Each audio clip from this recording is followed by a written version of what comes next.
ന്യൂസിലേക്ക് സ്വാഗതം. വാർത്തകൾ വായിക്കുന്നത് ദിയ കെ ആർ. പ്രധാന വാർത്തകൾ. പുത്തൻ യൂണിഫോമിൽ തിളങ്ങി സെന്റ് ഫ്രാൻസിസിലെ വിദ്യാർത്ഥികൾ. ഏവിയറിലേക്ക് പുതിയ കൂട്ടുകാർ. ഉല്ലാസയാത്രയ്ക്കൊരുങ്ങി കുട്ടിക്കൂട്ടം.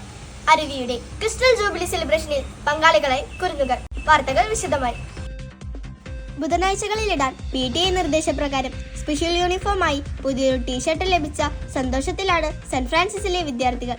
മഞ്ഞയിൽ പച്ച നിറത്തിലുള്ള കോളറോട് കൂടിയ ടീഷർട്ടിൽ സ്കൂളിന്റെ എംബ്ലവും പ്രിന്റ് ചെയ്തിട്ടുണ്ട്. കാത്തിരിപ്പിന് വിരാമമിട്ട് മയിൽപ്രാവിനെ 4 കുഞ്ഞുങ്ങൾ വിരിഞ്ഞു.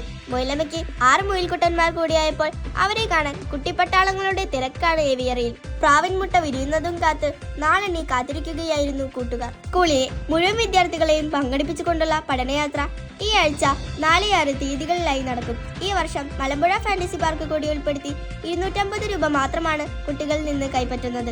എല്ലാ കുട്ടികളെയും പങ്കെടുപ്പിച്ചുകൊണ്ടുള്ള പഠനയാത്ര എന്നത് ഈ വർഷമാണ് സർക്കാർ നിർദ്ദേശിച്ചതെങ്കിലും വർഷങ്ങളായി നമ്മുടെ വിദ്യാലയം എല്ലാ കുട്ടികളെയും പങ്കെടുപ്പിച്ചുകൊണ്ടുള്ള പഠനയാത്രയാണ് നടത്താറ്. 4-ാം തീയതി ബുധനാഴ്ച 7ാം ക്ലാസ് വിദ്യാർത്ഥികളും 6-ാം തീയതി വെള്ളിയാഴ്ച 5-6 ക്ലാസ്സുകളിലെ വിദ്യാർത്ഥികളുമായിരിക്കും പഠനയാത്രയിൽ പങ്കെടുക്കുക. കേരള ഗവർണർ ഡോക്ടർ ആരിഫ് മുഹമ്മദ് ഖാനെ കാണാൻ കഴിഞ്ഞതിന്റെ ആവേശത്തിലാണ് വിദ്യാർത്ഥികൾ. ചൂണ്ടൽ പഴുതാനയിലെ അരുവി റീഹാബിലിറ്റേഷൻ സെന്ററിന്റെ ക്രിസ്റ്റൽ ജൂബിലി ആഘോഷങ്ങൾ ഉദ്ഘാടനം ചെയ്യാനെത്തിയതായിരുന്നു അദ്ദേഹം.